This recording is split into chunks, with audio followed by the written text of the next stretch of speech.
रामकृष्ण हरी. तिखट खायची आवड आहे का? मग हा झणझणीत मिरची ठेचा एकदा नक्की ट्राय करा. त्यासाठी आपल्याला लागणार आहेत हिरव्या मिरच्या.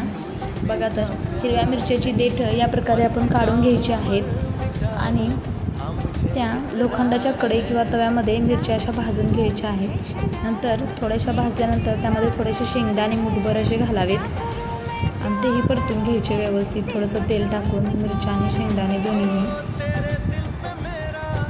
छान असं लोखंडी कढई किंवा तव्यामध्ये केल्यावर त्याची चव ही अप्रतिम अशी लागत असते. नंतर भरपूर अशा लसूण पाकळ्या घालायच्या आणि तेही व्यवस्थित सगळं हलवून घ्यायचं. व्यवस्थित त्या मिरच्या शेंगदाणे वगैरे सगळं मिक्स करून भाजून घ्यायचं. नंतर त्यामध्ये कढीपत्ता 2-3 पाकळ्या, नंतर कोथिंबीर घालून ते एका खलबत्त्यात काढून घ्यायचं भाजल्यानंतर आणि ते असं जाडसर असं बारीक कुटून वाटून घ्यायचं या प्रकारे. बघा तर झणझणीत आणि खमंग असा हा आपला ठेचा तयार आहे.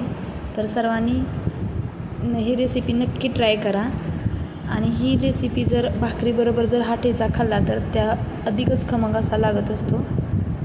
जर तुम्हाला हा व्हिडिओ आवडला असेल तर माझ्या चॅनलला लाईक करा, शेअर करा आणि सबस्क्राईब करायला विसरू नका. बेल आयकॉनचंही बटन दाबा.